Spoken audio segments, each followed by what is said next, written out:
Hello and welcome to Sold by Ronnie. My name is Ronnie. I'm a part-time seller of many stuff and things on the internet, mostly on a little website called eBay. And I wanted to take this opportunity to talk with you guys about how my 2022 went and kind of moving forward, what we're going to be in store for 2023, what our strategies are going to be in the reselling world. It's kind of funny that I chose this location to film because you can kind of see over here on this side we've got Lego, over here on this side we've got Pokemon. Everywhere else in the basement, we've got all kinds of eBay, just like random assorted goods. And so I've kind of dabbled in a lot of different areas over the past couple of years. And I think that moving forward in 2023, it's going to be a big departure in my strategy that was in 2022 and especially previously. So if you don't know, 2022 was the year that I really decided to go hard and move forward with trying to pursue eBay. And every single day I had a goal for myself to list at least one item. That quickly grew to 5 items every single day. As of the time of this recording, I have 700 active listings. I had a really great year in 2022. I learned a lot of things, and I'm excited about what I'm going to be doing in 2023. It's a pretty big departure from what I did in 2022, but I'm excited about the direction of that. So I just thought I'd take a little time, kind of share with you guys. I haven't posted a ton of videos in the past probably 3 or 4 months, but hopefully moving forward, you can expect at least a video from me at least once a week. I want to deliver quality content in 2023. That's one of my goals, and not quantity. So hopefully every time you guys see a Sold by Ronnie video, you'll know by seeing that it's up there on my channel that it's going to have some substance to it, that hopefully you'll be able to watch it and learn a little something about at least what I'm doing as far as reselling goes. So without further ado, how did 2022 go? My sales numbers were really solid. I'm really pleased with them. Sold over $30,000 worth of goods in 2022, which if you would have told me that that was the number I was going to see at the end of the year, I would have been like, awesome, totally cool. I'm very happy with that. Let's go. Now, that's how much I sold. That's the number, like that doesn't include taxes and fees and shipping and all of that. So gross, what did I get out of that? I pocketed just south of $20,000. So I paid about, I think, $4,000 in eBay fees, and I paid about $6,000 in shipping labels. You're welcome, USPS. My local post office just loves me. I live in a really small town, and so like I do a lot of business with them. They're very excited about that. So that's really good. And my big concern going into really trying to do full-time eBay, not full-time, but like I still have a day job. So I'm doing this part-time, but I'm really trying to, like generate some money and make something out of it and see where it could go. My big concern was, well, how much is the tax man going to want at the end of the year, right? So if I make $30,000, I'm going to have to stash away, like, I don't know, 10, 20% of my income so that I can pay that person whenever Uncle Sam comes calling. Just this past week, I had a really long, drawn-out conversation with my accountant. If you don't have an accountant, I would highly recommend getting one.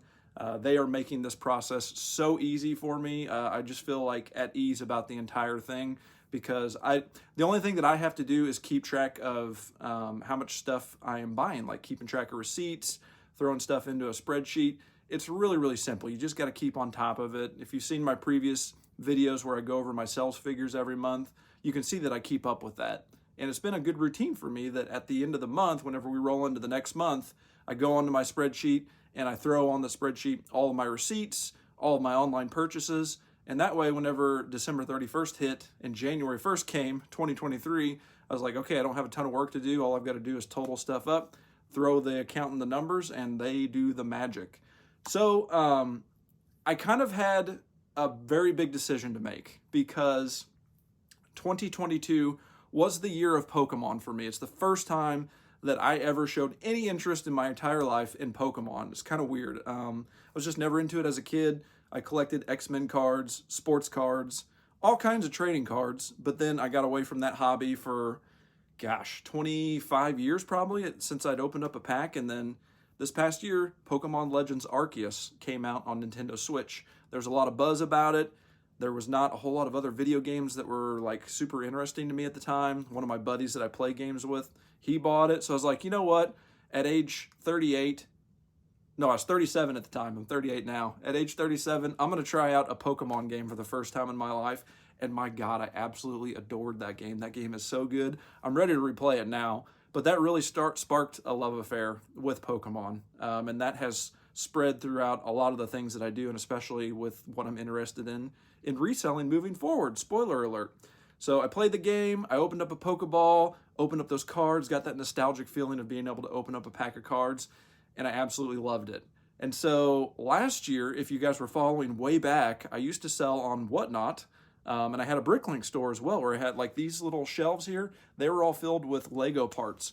All of the Lego parts are gone. I sold all of those on Whatnot. So I'm out of the Bricklink game. I do still have quite a few sealed Lego sets that I am happy to unload for hopefully 2 times what I paid for them.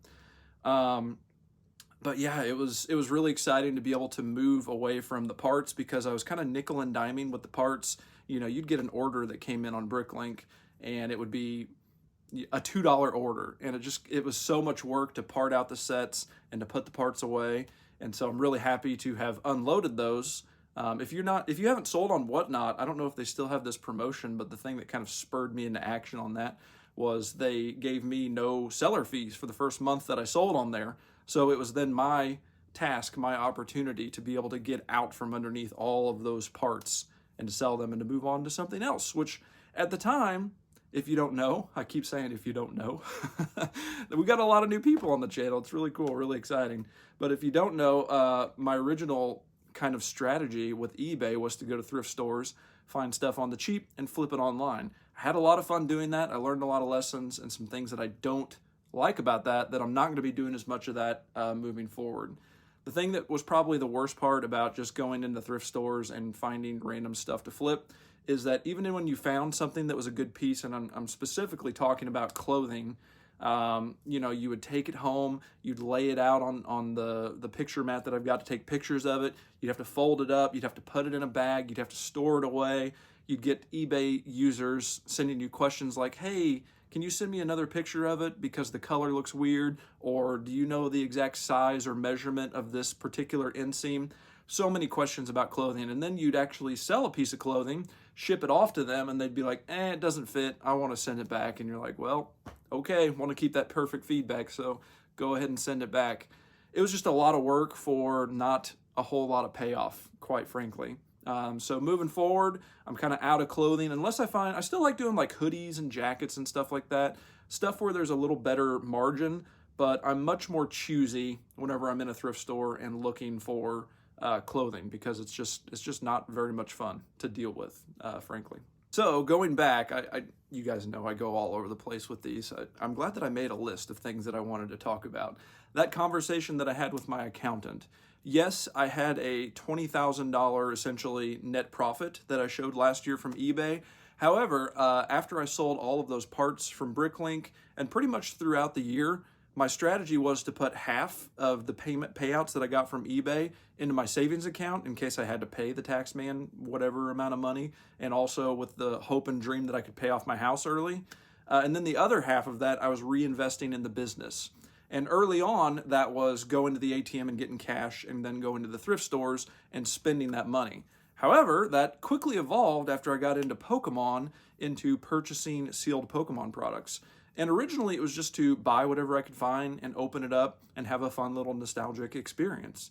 But I quickly learned that if I could just keep that stuff sealed and not be tempted to open it and hang on to it for a few years, Pokemon products, a lot like Lego products, mature in value because they go out of print.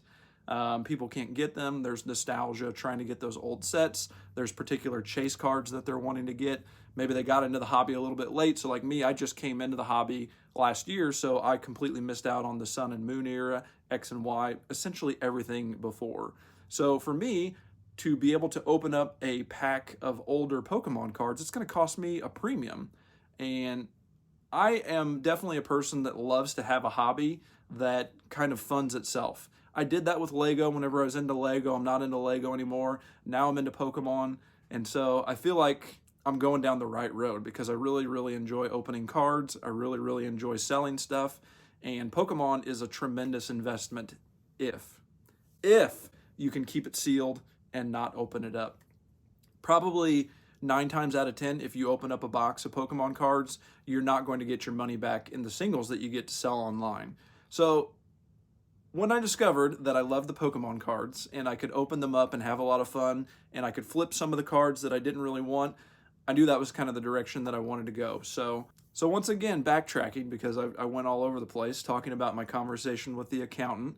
I sold $30,000, right? But my net take home was $20,000 thereabouts. So am I going to pay the tax man? What am I going to do with that money? The other part of that is, of course, like, we bought all of those Pokemon cards and we kept them sealed. Some of them we opened, but we kept track of all that stuff. And so that's my inventory. And the term that my accountant used was carry forward. So you have kind of 2 options at the end of the year. So those 2 options, I could either carry forward my inventory and have it kind of count towards taxes and whatnot for the next year, or I could choose not to disclose my inventory to the IRS, which means that whatever my numbers were, that's kind of where they're at, and everything else is a bit of a wash. Essentially, what I elected to do was to carry forward my inventory, and so because I think I spent a total of $38,000 on inventory last year. If you can imagine that, that's pretty wild. So all of that inventory is carried forward, and then going against what I earned within the business, essentially I'm carrying forward about $22,000 worth of inventory, which means that next year, even if I don't sell a single thing, I'm essentially $22,000 in the hole because of the inventory that I carried forward from 2022. So I really wanted to do it that way so that I wouldn't have these big shifts in the years where maybe I showed a huge profit, showed a huge loss. This way, I'm still not cash poor. Like, I've got plenty of money because I'm supplementing, obviously, a lot of my business with my personal income. So I'm supplementing that. So it works out really well for next year because essentially I'm $22,000 in the hole. I could not sell anything, or I could sell a bunch, and the tax man is not going to hammer me at the end of the year. Essentially, as far as taxes go, I'm playing with house money. So I think that's a really, really good thing. And, on top of that, I'm an LLC, Builder Buds Incorporated. So with that, I get the tax privileges of tax exemption, and I save a ton of money whenever I go to Walmart and I do crazy things like this. I just got back from Walmart, so I thought that one of the things I would show you guys is a haul. Celebrations is an excellent set. I really love it. This is the Charizard V box. These retail for $20 a piece. They have a whole bunch of packs in them, 4 Celebrations booster packs, 2 regular TCG packs, and then you get 2 of the promotional cards in there. This currently, right now, as of January, like middle of January, I don't know what day it is exactly. What day is it? I don't know. Right now, those are selling for $37 shipped, and I paid $20 a piece. And they're pretty widely available. I mean, there was a big reprint of them, but they're going to dry up eventually. And then they had a bunch of the Sylveon boxes as well. Again, $20, same pack selection. Those are going for about like $30 shipped, so definitely not as much value there. But it helps to fund my collection, right? So I feel like it's a really good thing that I can have a hobby, I can have a collection, I can have things that are going on within things that I'm passionate about, and it kind of funds itself. We'll get the Lego and the Pokemon in the view there as well. So that's my strategy for 2023. I also have a flea market booth because whenever you do open up Pokemon cards, you do get a lot of bulk cards that just don't have a whole lot of value. So I wind up putting together different little bulk lots. I guess we'll voyage on over to the flea market kind of staging area, and I'll show you exactly how I kind of set up all of those different bulk products for my flea market. So this right here is the bin that's going to go to the flea market that I can restock at some point. So we'll just pull a couple things out of here and give you an idea. We've got this little tin here, 50 cards with a holo, $5, comes with a tin. I always throw in some extra stuff in there. I do a lot of this kind of stuff where I repackage cards and reuse an ETB. So this has double ultra rare pack, 2 ultra rares, 1 reverse rare, 1 rare, 1 reverse holo, 30 total cards, $5 for each pack. So, you get like a mom or a dad or somebody that's in there shopping with their kids and they're wanting to buy them some Pokemon cards. And it really sucks when you open up Pokemon cards and you don't get a hit. So these obviously are guaranteed to have at least one hit. And I think, well, it says double ultra rare. So that's what it looks like. I do get some theft from time to time where they will rip open these packs. But if they need those packs that bad and need to steal, I guess it was meant to be. So that's another thing that I'm doing to kind of supplement and just kind of have another option. The flea market booth does about $200 in sales every month, and my rent on it is $30. So for cards that I really couldn't unload otherwise, to be able to get an extra $200 into my pocket, seems like a good deal to me. So that was a lot of words. I'm going to have a lot of fun editing this one and trying to put it together. But I thank you guys so much for watching. If you have any questions about my journey, content that you want to see, let me know. I'm happy to share that with you guys. I do want to give away something in this video. Let me find something to give away in this video. And since I've talked about sealed Pokemon investments, you probably want to see like what that looks like. You can see some of them here behind me. And this is just where I'm keeping Elite Trainer boxes. I had a little leak back there about a week ago and a Lego set got damaged, so I moved everything that I did have kind of more on this area for sealed Pokemon investments. Took a little time, took a lot of effort, and it actually moved kind of back over here where the flea market booth bin is. So here is essentially all of the Pokemon investments. So I strategically wanted tubs that weren't see-through so that I could have them sealed up, not see them, and not be tempted to open them. But I've got all these catalogs, so they've all got labels on them. Tub 1, 2, 3, 4, 5, 6, 7. We're up to number 9 now. And if we open them up, booyah, we've got sealed Pokemon investments. So on and so forth. All of those are full, and I plan on continuing to expand that and covering up my nasty crack that I've got there in my wall. But if you guys want to see a video on all of my sealed Pokemon investments, could totally do that. I've got them in a spreadsheet. I think like maybe 3 or 4 months ago, I did a video where I looked at like how they've done over time as far as pricing and upticks or not. Okay, if you have made it this far in the video, thank you so much. You guys are awesome. I appreciate it. Whether you're subscribed or not, you can enter to win a double Pikachu giveaway from Celebrations. I'm going to give this away. All you got to do is leave a comment, and it's got to have the word Pikachu in it somehow. So if you want to win this, leave a comment. Has to have the word Pikachu in it. You can say whatever you want other than that. And we'll do a random comment picker, and this will get mailed out free of charge to one lucky winner. Thank you guys so much for watching. Appreciate you. Please leave me feedback. I'm just wondering, you know, like what kinds of content you guys are looking to see from me in 2023. I'm excited about my journey. I'm excited to share that with you guys, and I hope that you guys enjoy the ride. So take care. Good luck. Happy collecting, happy selling, happy buying. We'll see you in the next video.